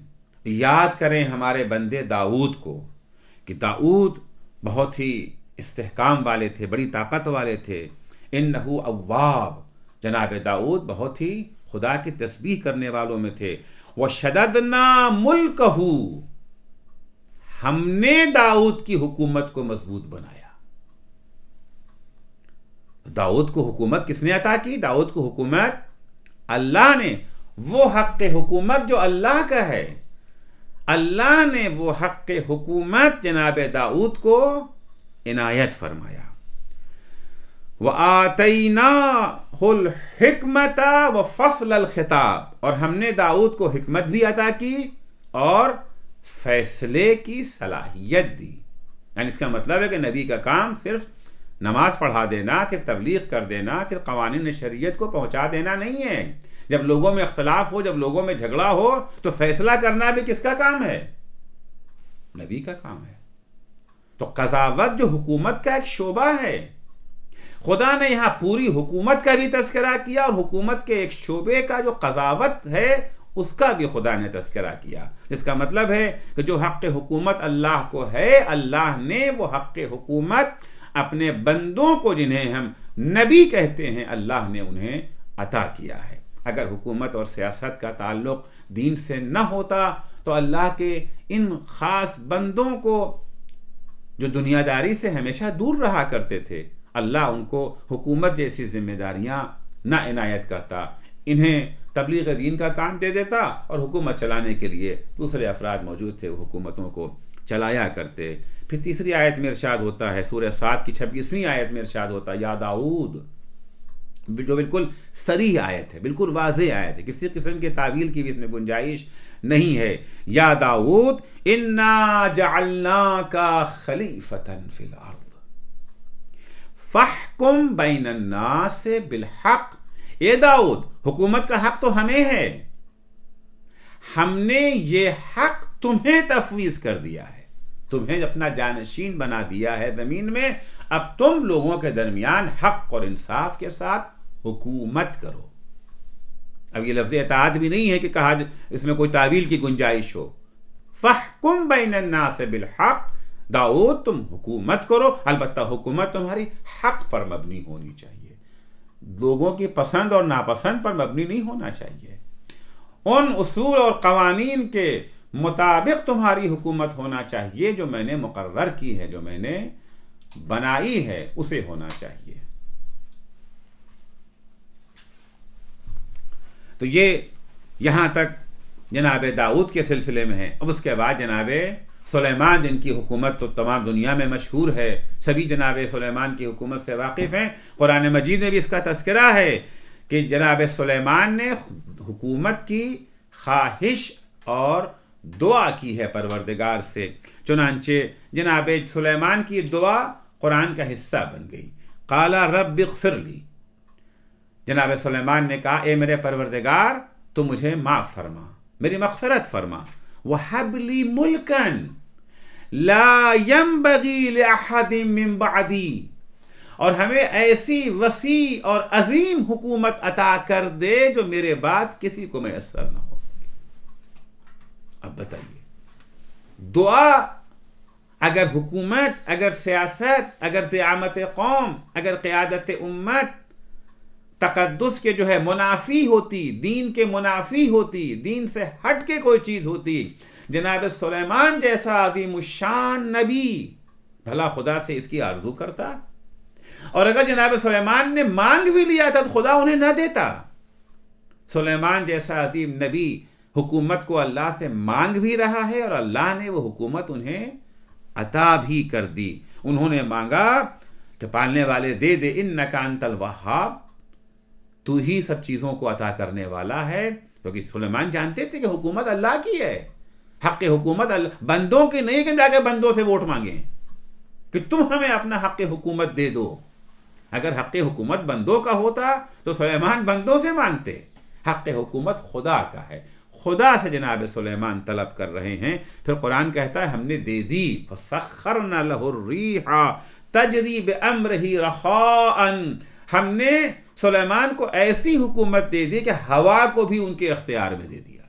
इंसानों ही को नहीं, सिर्फ हवा को भी, कि हवा उनके इशारे पर नरमी के साथ चला करती थी। जिस तरफ का हुक्म दे देते थे, जैसा हुक्म देते थे जनाब सुलेमान, उस तरह से हवा चला करती थी, हैसो असाब, जहाँ वो चाहते थे। तो ये एक तारीख़ थी अम्बिया के सिलसिले में। जनाब नूह की तारीख़ बयान कर दी, जनाब लूत की तारीख़ बयान कर दी, जनाब दाऊद की तारीख़ बयान कर दी, जनाब सुलेमान की तारीख़ बयान कर दी। अब बारी आती आखिरी नबी हज़रत मोहम्मद मुस्तफ़ा सल्लल्लाहु अलैहि वसल्लम की। आखिरी नबी की हुकूमत का तज़किरा भी कुरान मजीद में कई जगहों पर किया गया। एक तो वही आम आयत जो सब जानते हैं, अतीउल्लाह व अतीउर रसूल व उलिल अम्रि मिनकुम व मन युतिइल्लाह व रसूलहु फ़क़द फ़ाज़ा फ़ौज़न अज़ीमा। ये साहिबान ईमान, इताअत करो अल्लाह की, यानी जो कवानीन अंबिया पेश करते हैं, जो अल्लाह का पैगाम अंबिया के ज़रिए से तुम तक पहुँचता है, अल्लाह के उस पैगाम की भी इताअत करो। और वो खुसूसी अहकाम, खुसूसी कवानीन व जुज़ई कवानीन जो अल्लाह के कवानीन को नाफिज करने के सिलसिले में रसूल तुम्हें देते हैं या साहिबान अम्र तुम्हें जो हुक्म देते हैं, तुम उनकी भी इताअत करो। यहाँ मसला सिर्फ अल्लाह की इताअत का नहीं है, यहाँ पर रसूल की हैसियत सिर्फ एक कासिद की नहीं है, रसूल की हैसियत सिर्फ एक पैगम्बर की नहीं है, बल्कि पैगम्बर और कासिद होने के साथ साथ रसूल की हैसियत एक हाकिम की भी है। रसूल की हुकूमत है और उनकी हुकूमत को तुम्हें तस्लीम करना है, क्योंकि यह हक़ जो अल्लाह का था उसने रसूल को अता किया और उसके बाद उलिल अम्र को। उलिल अम्र कौन है, बाद में अर्ज़ करूँगा। अल्लाह ने हुक्म अता किया। इसी तरीके से दूसरी आयत में सूरह नूर की ये जो है 63वीं आयत, वहाँ के ऊपर भी नबी की हुकूमत का तस्करा और उम्मत से नबी की हुकूमत को तस्लीम करने के वाजिब होने का तस्करा जहाँ पर है, फलयहज़रिल्लज़ीना युखालिफून अन अम्रिही अन तुसीबहुम फितना औ युसीबहुम अज़ाबुन अलीम। जो लोग नबी के हुक्म की मुखालिफत करते, अल्लाह के हुक्म की बात नहीं हो रही है कि जो पैगाम लेकर के आए थे नबी, नहीं, जो अहकाम, जो हुक्म नबी सादिर करते हैं समाज की मसलहतों को मद्देनज़र रखते हुए, माशरे की इर्तिक़ा के लिए, माशरे की तरक्की के लिए, माशरे को तबाही से बचाने के लिए, माशरों को दुश्मनों के शर से महफूज रखने के लिए पैगम्बर जो अहकाम देते हैं, जो फरामीन सादिर करते हैं, जो लोग पैगम्बर के इन फरामीन की नाफरमानी करते हैं, मुखालफत करते हैं, उन्हें होशियार हो जाना चाहिए, उन्हें डरना चाहिए कि अगर वो रसूल की नाफरमानी करेंगे तो वो लोग फितने या अज़ाब अलीम के शिकार हो जाएंगे। इसी तरह से सूरह अहज़ाब की 6ठी आयत में इरशाद होता है, अन्नबिय्यु औला बिल मुमिनीन मिन अनफुसिहिम। जितना इख्तियार मोमिनों का अपनी ज़ात पर है, उससे ज़्यादा इख्तियार रसूल का मोमिनों पर है। यानी मोमिन चाहता है सो जाना, रसूल कहते हैं उठ खड़े हो, किसकी बात मानी जाएगी? रसूल की बात मानी जाएगी। मोमिन चाहता है जंग करना, रसूल चाहते हैं सुलह करना, किसकी बात मानी जाएगी? रसूल की बात मानी जाएगी। मोमिनीन चाहते हैं ये जो है सुलह करना, नबी चाहता है जंग करना, किसकी बात मानी जाएगी? मोमिनीन की बात मानी जाएगी या पैगम्बर की? पैगम्बर की बात मानी जाएगी। लिहाजा पैगम्बर को खुदाबंद आलम ने जुमला समाजी उमूर में रहनुमाई करने का, हुक्म देने का, फरमान जारी करने का इख्तियार दिया है और मोमिनों की ज़िम्मेदारी ये है कि उनकी हुकूमत को तस्लीम करें। इसी तरह से सूरह निसा की आयत नंबर 105 में बहुत वाज़ेह इशारा है पैगम्बर की हुकूमत की तरफ। इरशाद होता, इन्ना अंज़लना इलैकल किताब, ए मेरे हबीब मैंने आपकी तरफ किताब कानून भेजी है। किताब कानून नाज़िल काहे के लिए? लितहकुमा बैनन्नास बिमा अराकल्लाह, ताकि अल्लाह ने जो इशारे आपको दिए हैं, जो रहनुमाई आपकी की है, आप उसी के मुताबिक लोगों के दरमियान हुकूमत करें। तो इन आयतों से पैगम्बर इस्लाम की सीरत और पैगम्बर इस्लाम का इख्तियार और पैगम्बर इस्लाम की ज़िम्मेदारी भी हुकूमत के सिलसिले में आश्कार हो जाती है कि अल्लाह ने जो हक़ हुकूमत अल्लाह को था, वो हक़ हुकूमत अल्लाह ने अंबिया को दिया और सबसे आखिर में ख़ातमुन नबीयीन हज़रत मोहम्मद मुस्तफ़ा सल्लल्लाहु अलैहि वसल्लम को दिया। सूरह अहज़ाब की 36वीं आयत में इरशाद होता है, मा काना लिमुमिनिन वला मुमिना इज़ा क़ज़ल्लाहु व रसूलुहु अम्रन अन यकूना लहुमुल खियरतु मिन अम्रिहिम। जब कभी खुदा कोई हुक्म दे या रसूल कोई हुक्म दे, यानी खुदा के अलावा भी रसूल का अपना हुक्म है। जब कभी खुदा या रसूल कोई हुक्म दे दें तो अब मोमिनों को, मोमिन मर्द या मोमिन औरतों को इस बात का इख्तियार नहीं रह जाता है कि वो रसूल या खुदा के हुक्म के मुकाबले में अपनी मर्जी को तरजीह दें, अपनी मर्जी को मुकद्दम रखें। वमन यअसिल्लाह व रसूलहु फ़क़द ज़ल्ला ज़लालन मुबीना। और जो कोई अल्लाह की नाफरमानी करेगा अल्लाह के अहकाम में, या रसूल की नाफरमानी करेगा रसूल के अहकाम में, वो इंसान खुला हुआ गुमराह है और खुली हुई गुमराही में मुब्तला है। क्या सिर्फ अगर सदर इस्लाम वाले रसूल के अहकाम की नाफरमानी करें तो खुली हुई गुमराही में हैं, और आज के दौर वाले अगर रसूल के अहकाम की नाफरमानी करें तो खुली हुई गुमराही में नहीं है? कानून क़यामत तक के लिए है, सब के लिए है। जिस तरह से सदर इस्लाम वालों के ऊपर रसूल की हुकूमत थी, आज वालों के लिए भी रसूल की हुकूमत बरकरार है। अब जाहिर सी बात है आज रसूल मौजूद नहीं है, रसूल की आंख बंद होने के बाद ये विलायत और ये ज़ियामत, ये हुकूमत का हक हुक्म खुदा से अइम्मा को मुंतकिल हुआ, और अइम्मा के बाद यही हुकूमत का हक जो है वो मुंतकिल हुआ फ़ुक़हाए सालिहीन तक। अइम्मा अलैहिमुस्सलाम को ये हुक्म किसने दिया? ये हुक्म, ये इजाज़त कहाँ से मिली? यही अतीउल्लाह व अतीउर रसूल व उलिल अम्र मिनकुम गवाह है कि अल्लाह ने रसूल की अताअत को भी फ़र्ज़ किया। अल्लाह की अताअत तो फ़र्ज़ थी ही, और साथ में उलुल अम्र। उलुल अम्र कौन है? जाहिर सी बात है उलुल अम्र से मुराद यहाँ पर मासूम हुक्मरान हैं, मासूम हाकिम हैं उलुल अम्र से मुराद।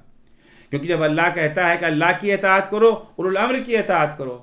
अब अगर उलुल अम्र मासूम न हो तो हो सकता है कि उलुल अम्र का हुक्म जो है वो अल्लाह के हुक्म से टकरा जाए, तो मोमिन किसकी इताअत करे फिर? अगर अल्लाह की, अगर ये जो है उलुल अम्र की इताअत करता है तो अल्लाह की नाफरमानी हो गई, और अगर अल्लाह की इताअत करता है तो उलुल अम्र की नाफरमानी हो गई। तो यकीनन उलुल अम्र ऐसे अफराद हैं जिनका हुक्म कभी भी खुदा के हुक्म से टकरा नहीं सकता। हुकूमत की बागडोर उन लोगों के हाथों में है जिनकी इताअत का हुक्म दिया। आम बहुत से लोग इसको कह देते हैं उलुल अम्र यानी हमारा कोई भी हाकिम। तो कोई भी हाकिम, बहुत सारे हुक्मरान खुदा के हुक्म के खिलाफ हुक्म देते हैं। यजीद जो है ये जो है वली अम्र है, माविया वली अम्र है। आज के हुक्मरान, जालिम मुजाबिर हुक्मरान जो खुदा के हुक्म के खिलाफ हुक्म दिया करते हैं, वो अगर उनको हम वली अम्र मान लें और उनकी इताअत को वाजिब समझ लें, उनके अहकाम, अक्सर अहकाम वो हैं जो खुद अगर उनकी बात मान लेते तो खुदा की जो है नाफरमानी होती है। जबकि खुदा हुक्म दे रहा है ना खुदा की नाफरमानी करो, ना पैगंबर की नाफरमानी करो, और ना उलुल अम्र की नाफरमानी करो। तो यकीनन ये उलुल अम्र ऐसे हैं जिनका हुक्म कभी भी खुदा के हुक्म के खिलाफ हो ही नहीं सकता, और ऐसा हाकिम मासूम के अलावा कोई और नहीं होता है। सिर्फ मासूम ही ऐसा हाकिम है जिसका हुक्म कभी भी खुदा के हुक्म से टकरा नहीं सकता है। और ये मासूमीन वही हैं जिन्हें हम 12 इमाम के नाम से याद करते हैं। इसके अलावा अइम्मा इस्ना अशर, इन 12 इमामों की हुकूमत का हक दास्तान ये जो है गदीर से भी साबित हो जाता है कि जब पैगंबर इस्लाम हज आखिर के बाद पलट रहे थे, जब पैगंबर ये जो है गदीर हम के मकाम पर पहुँचे हैं और जिब्रील अमीन ये आयत के नादिल हुई, या अय्युहा रसूल बल्लिग़ मा उन्ज़िला इलैका मिन रब्बिक व इन लम तफ़अल फ़मा बल्लग़्ता रिसालतह। ए मेरे हबीब, जो पैगाम आप तक पहले पहुँच चुका है आप उसे लोगों तक पहुँचा दें, और अगर यह पैगाम न पहुँचाया तो गोया आपने रसालत का कोई काम अंजाम ही न दिया। पैगंबर रुक गए, आगे चले जाने वालों को पीछे बुलाया, पीछे रह जाने वालों का आगे आने तक इंतज़ार किया। जब सब इकट्ठा हो गए तो पैगंबर इस्लाम ने एक तवील खुतबा दिया है। खुतबे के दौरान बहुत सारी बातें कही हैं। मिन जुमला ये पूछा है, अलस्तु औला बिकुम मिन अनफुसिकुम, वही कुरान की आयत अन्नबी औला बिल मुमिनीन मिन अनफुसिहिम की तकरीबन तशरीह है। क्या मेरा इख्तियार तुम्हारे ऊपर खुद तुमसे ज़्यादा नहीं है? यानी क्या मैं हक़ हुकूमत तुम पे नहीं रखता? कालू बला या रसूलल्लाह, क्यों नहीं, आपको हक़ हुकूमत है। उस वक्त मौला कायनात का हाथ उठा करके पैगंबर ने फरमाया, मन कुन्तु मौला हो फ़हाज़ा अलीयुन मौला। जिसका मैं मौला हूँ, यानी जिसके नफ्सों पर मुझे हक़ हुकूमत हासिल है, उन सब पर अली को भी हक़ हुकूमत हासिल है। उसके बाद 12 इमामों का तस्करा पैगंबर ने वहीं पर फरमाया कि पहले अली हैं, उसके बाद ये हक़ हुकूमत हसन को मिलेगा, फिर ये हक़ हुकूमत हुसैन को मिलेगा, उसके बाद ये हक़ हुकूमत अली इब्न हुसैन को, फिर मोहम्मद इब्न अली, फिर जाफ़र इब्न मोहम्मद, फिर मूसा इब्न जाफ़र, उसके बाद अली इब्न मूसा, उसके बाद मोहम्मद इब्न अली, फिर अली इब्न मोहम्मद, फिर हसन इब्न अली, और उसके बाद आखिरी इमाम का तस्करा किया।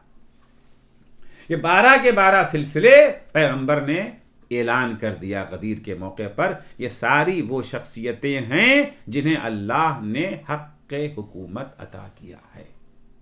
तो हुकूमत इलाहिया की तारीख़ यहाँ तक तो वाज़ेह हो गई कि हुकूमत का हक़ अल्लाह को असल में है, और अल्लाह ये हक़ जिसे दे दे, ये हक़ अल्लाह ने अंबिया को दिया, कुरान से साबित। ये हक़ अल्लाह ने अइम्मा अलैहिमुस्सलाम को दिया, कुरान से भी साबित और हदीसों से भी ये चीज़ साबित है। शिया सुन्नी यहाँ तक तो सभी मानते हैं। शिया सुन्नी में अगर इख्तलाफ हो गया तो इख्तलाफ होने की एक बड़ी वजह यही है कि पैगंबर के बाद हक़ हुकूमत किसे है। आया ये हक़ हुकूमत अवाम के पास है तो वो जिसे चाहें चुन लें, या ये हक़ हुकूमत खुदा के मुंतखब नुमाइंदों को है। शिया इस बात के मुतक़िद हुए कि हुकूमत का हक़ चूँकि अल्लाह का है, लिहाजा खुदा जिसे ये हक़ दे दे, खुदा ये हक़ जिसे दे दे उसी को ये हक़ मिलेगा, उसके अलावा किसी और को यह हक़ हासिल नहीं है। अवाम को ये इख्तियार नहीं है कि वो जिसे चाहें हाकिम बना दें, या किसी को यह हक़ हासिल नहीं है कि ताकत के बलबूते हुकूमत के ऊपर कब्ज़ा कर ले। हुकूमत वही करेगा जिसको अल्लाह ने यह हक़ इनायत किया है। अगर अल्लाह ने हक़ नहीं दिया है तो नहीं बन सकता है। शिया और सुन्नी नुक्ते नज़र में सबसे बुनियादी फ़र्क जो है वो यही है कि पैगंबर के बाद अहले सुन्नत ने यह हक़ अवाम के हवाले, उम्मत के हवाले कर दिया, और शिया उस हक़ को कमाकान खुदा ही के हाथ में मानते हैं। जो खुदा का हक़ था वो खुदा के पास है, खुदा ने रसूल को दिया, रसूल के बाद अइम्मा को दिया। अगर अवाम को यह हक़ दे दिया होता तो यह हक़ अवाम को मिल जाता। आज अगर यह सिलसिला अब मसला आता है ज़माने ग़ैबत के बाद। शीई दुनिया की बात अब कर रहा हूँ, क्योंकि अहले सुन्नत ने तो पैगंबर के बाद ही इस सिलसिले को बंद कर दिया, जबकि उनके पास इस सिलसिले को बंद करने की कोई दलील नहीं है। किस बिना के ऊपर जो हक़ पैगंबर तक खुदा ने अपने ख़ास बंदों को दिया था, खुदा का हक़ था, वो जिसे चाहता था देता था, वो किस बुनियाद के ऊपर वो हक़ अवाम के हवाले कर दिया गया? उनके पास कोई सिलसिले में दलील नहीं है। सिलसिले ग़ैबत तक शीई दुनिया में ये तसव्वुर बाकी रहा कि हुकूमत का हक़ अल्लाह को है, वो जिसे चाहे इनायत करे। अल्लाह ने यह हक़ पैगंबर को दिया, पैगंबर के बाद अइम्मा को दिया। लेकिन ज़माने ग़ैबत में आकर के फिर शियों के दरमियान यह अख्तलाफ हो गया। अब शियों के दरमियान यह अख्तलाफ हुआ कि आया ये हक़ हुकूमत अभी भी अल्लाह ही के पास मौजूद है।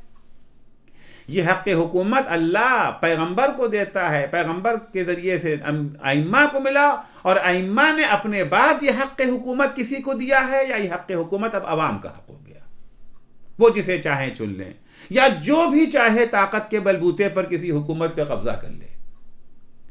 एक वसी हल्का शियों में वो है जो इस बात का कायल है कि नहीं, हक़ हुकूमत जो अल्लाह का था वो अल्लाह के हाथ में, वो हक़ हुकूमत आज भी बाकी है। अल्लाह जिसे चाहेगा उसी को हुकूमत का हक़ होगा। अल्लाह ने यह हक़ अंबिया को दिया, अंबिया के बाद यह हक़ अइम्मा को मिला, और अइम्मा के बाद ये हक़ अइम्मा अलैहिमुस्सलाम ने मर्ज़ी माबूद के मुताबिक उन फ़ुक़हा को यह हक़ दिया है जो आदिल हों, मुत्तक़ी व परहेज़गार हों, गुनाहों से दूर हों, अपने नफ्स की हिफाजत करने वाले हों, ख्वाहिशात नफ्स के पैरो न हों, सूझबूझ रखते हों, इंतज़ामी सलाहियत के मालिक हों, और दीन की हिफाजत करने के लिए शुजाअत भी रखते हों। यह हक़ उन्हें हासिल है। आज विलायत फ़क़ी का जो मौजू छड़ा हुआ है, विलायत फ़क़ी यानी यही कि जो हुकूमत का हक़ अल्लाह को था वो अभी भी अल्लाह ही के हाथ में है। जो विलायत फ़क़ी के कायल हैं वो हक अभी भी अल्लाह को है, और अल्लाह ने अपना ये हक अंबिया को दिया और अंबिया के ज़रिए अइम्मा तक पहुँचा, और अइम्मा के ज़रिए ये हक फ़क़ीह आदिल तक पहुँचा। और जो वलायत फ़क़ीह के कायल नहीं हैं, यानी दूसरे लफ्ज़ों में खुल के तो ये बात नहीं कहते हैं, लेकिन नतीजा तो उसका यही निकला कि जो हक अल्लाह का था बस वो इमाम तक हक अल्लाह का है, इमाम के बाद फिर ये हक अवाम के हाथ में आ गया। जिसे चाहे वो हाकिम बना दें या जो चाहे ताकत के बलबूते पर हाकिम बन जाए, यानी या इस्तिबदादी हुकूमत या ये जो है वो डेमोक्रेसी की हुकूमत। अब ये देखना है क्या अक्ल और कुरान और हदीस इस नज़रिए को तस्लीम करती है या तस्लीम नहीं करती है। आया विलायत फ़क़ीह के नज़रिए को अक्ल मानती है या नहीं मानती है, विलायत फ़क़ीह के नज़रिए को कुरान और हदीस तस्लीम करते हैं या तस्लीम नहीं करते हैं। सबसे पहले हम अक्ल से पूछते हैं, रुजू करते हैं अक्ल की तरह, क्योंकि अक्ल हमारे लिए हुज्जत बातिन है ना। इमाम फरमाते हैं लिल्लाहि अलन्नास हुज्जतैन, अल्लाह ने लोगों के लिए दो दलीलें दी हैं, हुज्जतुन बातिना व हुज्जतुन ज़ाहिरा। एक ज़ाहिरी दलील, एक बातिनी दलील, एक अंदरूनी एक बहरूनी दलील। अम्मल बातिना तो फल उक़ूल, हुज्जत बातिना अक़लें हैं, व अम्मल ज़ाहिरा तो फल अंबिया व रसूल, हुज्जत ज़ाहिरी अंबिया हैं, पैगंबर हैं, अइम्मा अलैहिमुस्सलाम हैं, ये हुज्जत ज़ाहिरी हैं। तो अक्ल से अगर रुजू करें, पहली बात यह है क्या ज़माने ग़ैबत के बाद, आज ज़माने ग़ैबत के बाद हुकूमत की ज़रूरत बाकी है या हुकूमत की ज़रूरत ख़त्म हो गई? अगर हुकूमत की ज़रूरत ही ख़त्म हो गई है, हुकूमत की ज़रूरत अगर ख़त्म हो गई है आज, तो वैसे ख़त्म हो जाती है जब ज़रूरत ही हमें हुकूमत की नहीं है। कोई भी ज़ी अक़ल इंसान आज ये दावा नहीं करता है कम से कम इस वक्त हुकूमत की ज़रूरत नहीं है। सब कहते हैं आज हुकूमत की ज़रूरत तो है, छोटा सा कारखाना भी अगर चलता है वहाँ भी हुकूमत चाहिए। अरे कारखाना तो दूर की बात है, घर में भी एक तरह की हुकूमत चाहिए। अगर कोई ऐसा शख्स घर में न हो जिसको फैसले का इख्तियार दिया जाए, आखिरी फैसला वही करेगा, घर का निज़ाम दरहम बरहम हो जाएगा। तो ज़रूरत हुकूमत आज भी बाकी है। दूसरा सवाल ये होता है क्या ज़माने ग़ैबत में इस्लामी अहकाम के नफाज की ज़रूरत नहीं रह गई है? इस्लामी क़वानीन की ज़रूरत सिर्फ उसी वक्त तक है जब तक नबी मौजूद हो, जब तक इमाम मौजूद हो। अगर नबी और इमाम मौजूद न हो तो इस्लामी क़वानीन के नफाज की ज़रूरत क्या ख़त्म हो जाती है? ऐसी कोई चीज़ है? अगर हम ये कह दें कि साहब नहीं, जिस ज़माने में इमाम का ज़ुहूर न हो, इमाम पर्दे ग़ैब में हो, उस वक्त इस्लामी निज़ाम की इस्लामी क़वानीन की ज़रूरत नहीं है, तो नक़्स ग़रज़ से सवाल है कि इस्लामी निज़ाम की ज़रूरत थी क्यों? इस्लामी निज़ाम की ज़रूरत आम इंसानों के लिए है या अंबिया के लिए है, अइम्मा के लिए है? खूब ज़रूरत तो हमें है, ज़रूरत हम इंसानों को ज़रूरत है। ज़रूरत इमाम को थोड़ी थी, वो तो मासूम हैं। ज़रूरत हमें थी, हमारे लिए ज़रूरत थी। वो इमाम चाहे मौजूद हो या इमाम पर्दे ग़ैब हो, क्या फ़र्क करता है? वो ज़रूरत तो आज भी मौजूद है। हुकूमत की भी ज़रूरत है और जो अल्लाह ने इस्लामी क़वानीन बनाए हैं उनकी नफाज की भी ज़रूरत है। क्या हम ये सोच सकते हैं कि इस्लामी नफाज की ज़रूरत फ़कत वही 250-300 साल के लिए थी जब तक मासूम मौजूद थे? आज 1100-1200 साल का अरसा निकल चुका है। आइंदा भी खुदा करे ज़हूर कल इमाम का हो जाए, लेकिन अगर ये अरसा तवील हो गया, 1000 साल से ज़्यादा बीत चुके हैं, हो सकता है 1000 साल और निकल जाएं, 2000 साल और निकल जाएं। दुआ तो खुदा से यही कि कल ज़हूर हो जाए, बल्कि आज ही ज़हूर हो जाए। इम्कान तो है, हो तो सकता है कि इमाम का ज़हूर इतनी जल्दी न हो। तो इस अरसे में वो सारी मसलहतें जिनके खातिर क़वानीन बनाए गए हैं, हमारा तो अक़ीदा यही है ना कि अल्लाह ने जो अगर कोई चीज़ वाजिब करार दी है, अल्लाह ने कोई चीज़ अगर हराम करार दिया, हत्ता मुस्तहब्बात और मकरूहात भी अल्लाह ने बिला सबब मुकर्रर नहीं किए हैं। उनकी एक मसलहत है, एक हिकमत है। तो क्या ये हज़ारों साल तक उन मसलहतों को बालाए ताक रख दिया जाएगा? उनको नाफिज करने की ज़रूरत नहीं है। कोई अक्ल इसे तस्लीम करने को तैयार नहीं हो सकती है। खूब आइडियल तो यह है कि मासूम की हुकूमत हो, लेकिन अगर मासूम मौजूद नहीं है तो अक्ल क्या कहती है कि सिरे से सिलसिले ही को बंद कर दिया जाए या सिलसिले को वो चलाए जो मासूम से करीब तरीन हो। ये तीन ही शक्ल हो सकती है, या तो ये सिलसिला सिरे से बंद कर दिया जाए, हुकूमत ही ना हो, या हुकूमत उसके हवाले कर दिया जाए जो इमाम से बहुत दूर है, उसकी फिक्र, उसका तरीक़े ज़िंदगी, उसका रहन सहन, उसका सोचने का अंदाज इमाम से मेल ही नहीं खाता, उसके हवाले कर दिया जाए।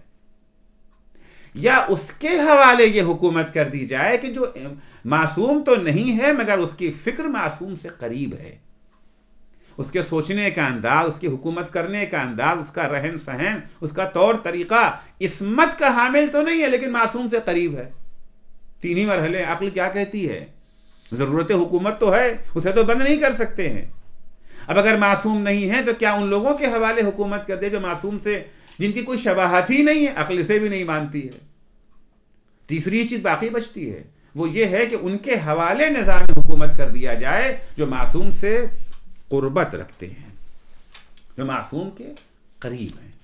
जो अफराद मासूम से करीब हैं हम उन्हीं को फ़क़ीह कहते हैं, उन्हीं की हुकूमत को विलायत फ़क़ीह से ताबीर करते हैं। फ़क़ीह जामिअ शरायत हम जिसे कहते हैं, फ़क़ीह जामिअ शरायत वही है जो इमाम से सबसे ज़्यादा करीब है, फ़िक्र के लिहाज से, सोच के लिहाज से, क़वानीन के लिहाज से, तर्ज़ अदा के लिहाज से जो सबसे करीब हो, हम उसी को फ़क़ीह जामिअ शरायत की ताबीर करते हैं। इनमें जो सबसे असला होगा, जो सबसे बेहतर होगा, वो हुकूमत की बागडोर को संभालेगा, ज़ियामत उसके पास होगी।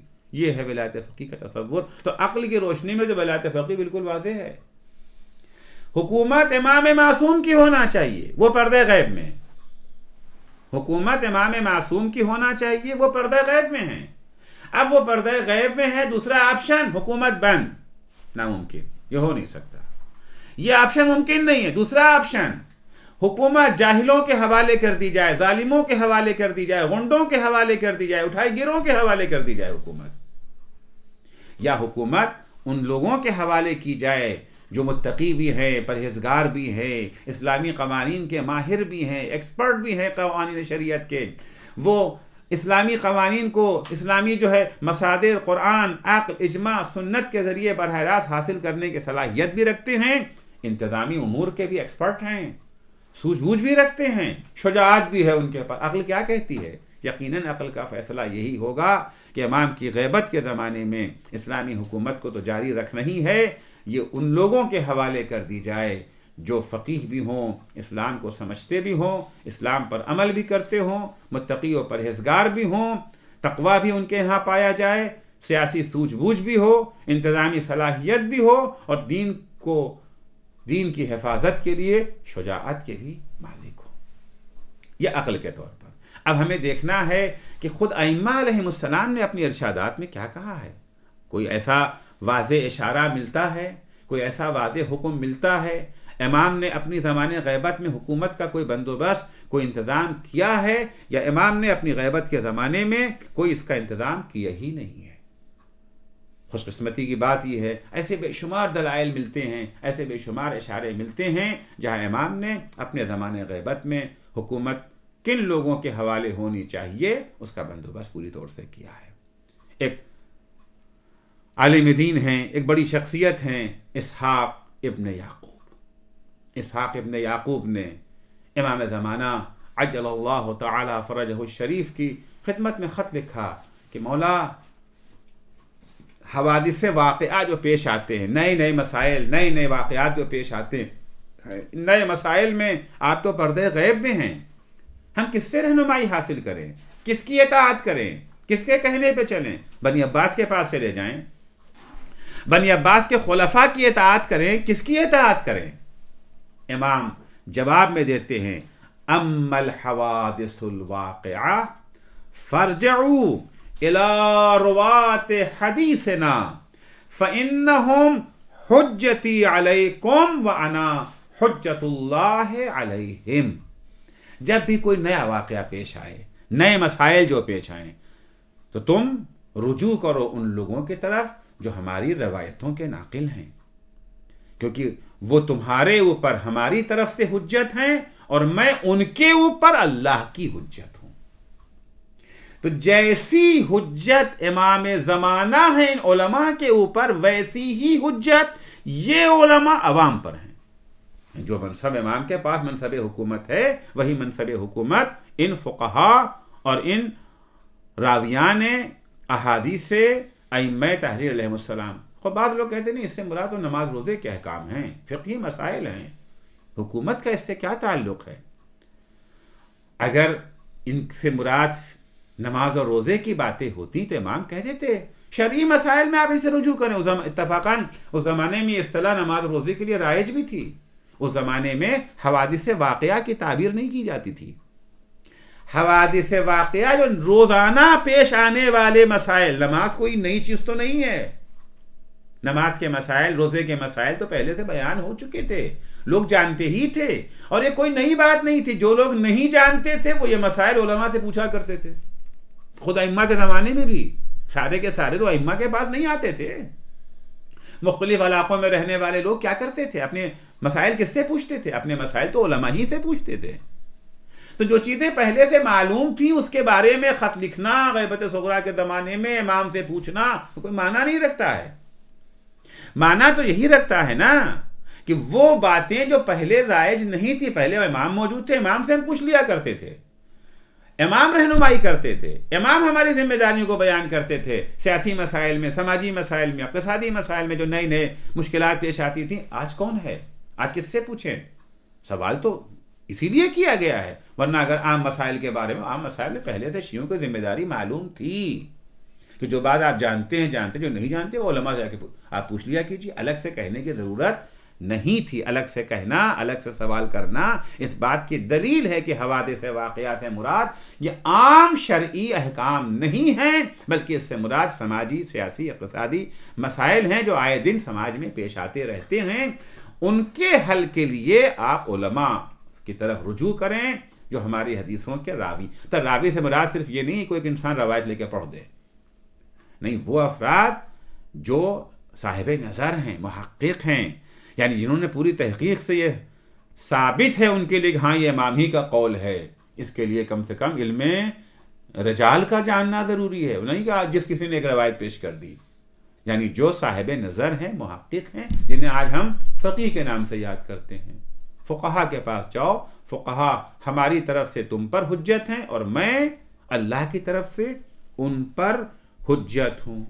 दूसरी रवायत मकबूल है ये उमर इब्न हंज़ला इमाम जाफ़र सादिक़ अलैहिस्सलातु वस्सलाम के असहाब में से हैं, उनके सहाबियों में से हैं। चुनांचे उमर इब्न हंज़ला रवायत करते हैं इमाम जाफ़र सादिक़ अलैहिस्सलाम से कि हज़रत ने फरमाया, मन काना मिनकुम क़द रवा हदीसना। देखो, जो भी तुम्हारे दरमियान हमारी हदीसों की रिवायत करे, व नज़रा फ़ी हलालना व हरामना, जिस चीज़ को हमने हलाल करार किया दिया है, जिस चीज़ को हमने अल्लाह की तरफ से हलाल करार दिया है या हराम करार दिया, उसके बारे में जो लोग साहिब नज़र हों, मसला गो नहीं, सिर्फ मुहक्किक हों, स्कॉलर हों उसके, यानी फ़क़ीह हों, तबहुर रखते हों हमारे हलाल और हराम में, व अरफ़ अहकामना, और हमारी शरीयत से अच्छी तरह से वो वाकिफ़ है, मारिफत हासिल है। फ़लयर्ज़ौ बिही हकमा, तो तुम लोगों को चाहिए कि अपने मसाइल में तुम उसे हाकिम बना लो। जहाँ कोई इख्तलाफ होता है, फैसला कौन करेगा? ये फैसला करेंगे। समाज की क़यादत कौन करेगा? ये हर जगह तो इमाम सादिक़ अलैहिस्सलाम मौजूद नहीं थे। इमाम सादिक़ अलैहिस्सलाम ये जो है मदीने में, खुरासान में अगर कोई मसला आ गया, वहाँ कौन करेगा? अब यहाँ पर कभी कभी इमाम नाम बनाम मुअय्यन कर देते थे, जैसे मौला कायनात ने कहा मालिक अश्तर मिस्र में, उस्मान बिन हुनैफ अज़रबैजान में, फला ये जो है यमन में, फला ये जो है बसरे में। और कभी नाम बनाम नहीं, सिफत बयान कर दिया, क्योंकि अब वो हालात नाम बनाम बयान करने वाले नहीं थे कि नाम बनाम मुअय्यन करते। देखो, जहाँ कहीं जिस गांव में, जिस शहर में, जिस मुल्क में, जिस सूबे में इन सिफात के हामिल लोग मिल जाएं, फ़लयर्ज़ौ बिही हकमा, तुम उन्हें अपना हाकिम बना लेना, जालिमों को न बनाना, सितमगरों को न बनाना, अपनी मर्जी से जिसे चाहे न बना लेना। हाकिम बनाते वक्त इन सिफात का ध्यान रखना ज़रूरी है। फ़इन्नी क़द जअलतुहु हाकिमन अलैकुम, क्यों उन्हें हाकिम बना ले? अपनी मर्जी से नहीं, हमने उन्हें, ऐसे लोगों को तुम्हारा हाकिम बनाया है। हुकूमत का हक अल्लाह को, अल्लाह ने यह हक किसे दिया? पैगंबरों को दिया। पैगंबर के बाद यह हक किसे मिला? अइम्मा को मिला। अइम्मा खुदा की मर्जी के बगैर तो कोई काम करते नहीं, ना है मासूम है, साहिब इस्मत हैं। अइम्मा ने यह हक उन उलमा, उन फुक़हा को दिया है जो हराम व हलाल की गहरी मारिफत रखते हैं, गहरी नज़र रखते हैं। फ़इन्नी क़द जअलतुहु हाकिमन अलैकुम फ़इज़ा हकमा बिहुक्मिना, जब कभी ये हुक्मरां हमारे हुक्म के मुताबिक हुक्म दें। किसको हाकिम बनाना है? जो हुकूमत हमारे हुक्म के मुताबिक करें, हमारी शरीयत के मुताबिक हुक्म करें। फ़इज़ा हकमा बिहुक्मिना, जब कभी वो हमारे अहकाम के मुताबिक हुकूमत करें। फ़लम यक़बल मिन्हु फ़इन्नहु इस्तख़फ़्फ़ा बिहुक्मिना, अगर ऐसे की हुकूमत तुमने कबूल न की तो गोया तुमने हमारी हुकूमत की तौहीन की है। इनकी हुकूमत नहीं है, दर हकीकत वो हमारी हुकूमत है। बज़ाहिर हम उसे कहते हैं विलायत फ़क़ीह, लेकिन दर हकीकत ये विलायत इमाम जाफ़र सादिक़ है, दर हकीकत ये विलायत इमाम ज़माना है। जिस तरह से विलायत इमाम ज़माना की तौहीन और उसकी नाफरमानी जायज़ नहीं है, उसी तरह से फ़क़ीह की विलायत की नाफरमानी और उसकी अदम इताअत जायज़ नहीं है, क्योंकि ये बज़ाहिर फ़क़ीह हाकिम है, दर हकीकत इमाम ने इसे हाकिम बनाया है। फरमाते हैं फ़इज़ा हकमा बिहुक्मिना फ़लम यक़बल मिन फ़इन्नमा इस्तख़फ़्फ़ा बिहुक्मिना व अलैना रद्दा, इसने फ़क़ीह को नहीं ठुकराया है, फ़क़ीह के हुक्म को नहीं ठुकराया है, इसने हमें ठुकराया है।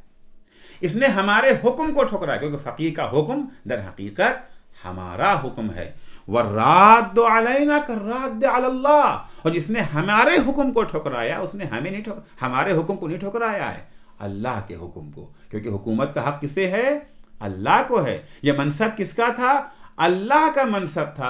अल्लाह ने यह मनसब रसूल को अता किया, रसूल के ज़रिए अइम्मा को मिला, अइम्मा ने यह मनसब उस फ़क़ीह को अता किया।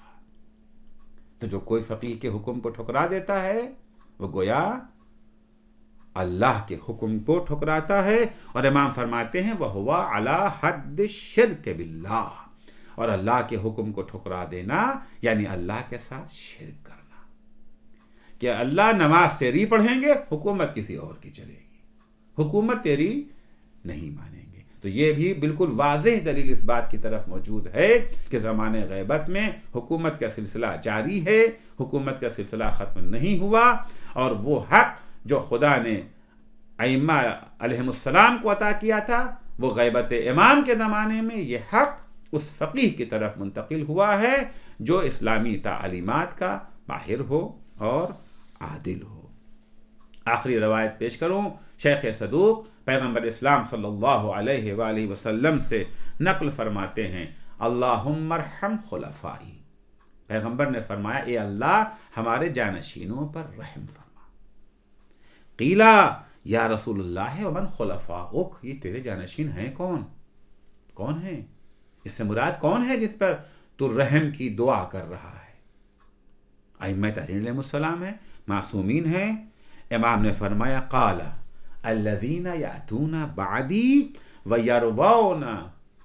यरवूना अन्नी हदीसी व सुन्नती, ये वो लोग हैं जो मेरे बाद आएंगे, मेरी हदीसों को और मेरी रवायतों को नक़ल करेंगे। यकीनन इससे मुराद अइम्मा तहरीन नहीं है, इससे मुराद वो जो है फ़ुक़हा हैं जो पैगंबर की तालीमात और पैगंबर के बयान किए हुए क़वानीन और शरीयत को अवाम तक पहुँचाते हैं। ये सारी रवायतें इस बात की तरफ गवाह हैं, दलील हैं कि अइम्मा अलैहिमुस्सलाम ने ये मनसब ज़माने ग़ैबत में मुअत्तल नहीं किया है और ना इस मनसब को नाअहलों, गुनहगारों, जाहिलों, इस्लाम दुश्मनों के हवाले किया है, बल्कि ये मनसब अल्लाह ने अपने नबी को दिया, नबी के ज़रिए अइम्मा को मिला और अइम्मा अलैहिमुस्सलाम ने यह मनसब उन फ़क़ीहों के हवाले किया है जो इस्लामी क़वानीन के माहिर हों, शरीयत मुहम्मदी से आशना हों तहक़ीक़ के साथ, और उसी के साथ साथ वो लोग मुत्तक़ी व परहेज़गार हों, सूझबूझ के मालिक हों, इंतज़ामी सलाहियत के हामिल हों, और दीन खुदा की हिफाजत के लिए शुजाअत के भी मालिक हों। आखिरी बात जो इमाम सादिक़ अलैहिस्सलाम से भी नक़ल है, और यही चीज़ इमाम ज़माना अज्जलल्लाहु तआला फ़रजहु शरीफ से भी नक़ल है, मन कान मिनल फ़ुक़हा साइनन लिनफ़्सिही मुख़ालिफ़न लिहवाह मुहाफ़िज़न लिदीनिही मुतीअन लिअम्रि मौलाह फ़लिल अवाम अन युक़ल्लिदूह। जो शख्स फ़क़ीह हो, यानी इस्लामी क़वानीन को कुरान व हदीस अक़्ल व इज्मा के ज़रिए से इस्तिंबात करने की सलाहियत रखता हो, साइनन लिनफ़्सिही अपने नफ्स को गुनाहों से बचाए हुए हो, मुखालिफन लिहवाह अपनी ख्वाहिशात नफ्स का पैरो न हो, मुहाफ़िज़न लिदीनिही अपने दीन का मुहाफ़िज़ हो, मुतीअन लिअम्रि मौला सिर्फ़ और सिर्फ़ अपने मौला खुदा है, मौला पैगम्बर हैं, मौला अइम्मा हैं, अपने मौला का मुती व फरमा बरदार हो, दुनिया के किसी ताकत से खौफ ज़दा न हो, दुनिया के किसी ताकत के आगे सर सुजूद न हो, उनके धमकियों गिदड़ भमकियों से डर करके उनके सामने सरे तस्लीम खम करने वाला न हो। ऐसा शख्स अवाम की जिम्मेदारी है, फ़लिल अवाम अन युक़ल्लिदूह, अवाम उसकी तासी करें, अवाम उसकी पैरवी करें, अवाम उसकी हुकूमत को बरखुशी व रज़ा कबूल कर लें। वस्सलामु अलैकुम व रहमतुल्लाहि व बरकातुहू। अल्लाहुम्मा सल्लि अला मुहम्मदिन व आलि मुहम्मद। अल्लाहुम्मा सल्लि अला मुहम्मदिन व आलि मुहम्मद।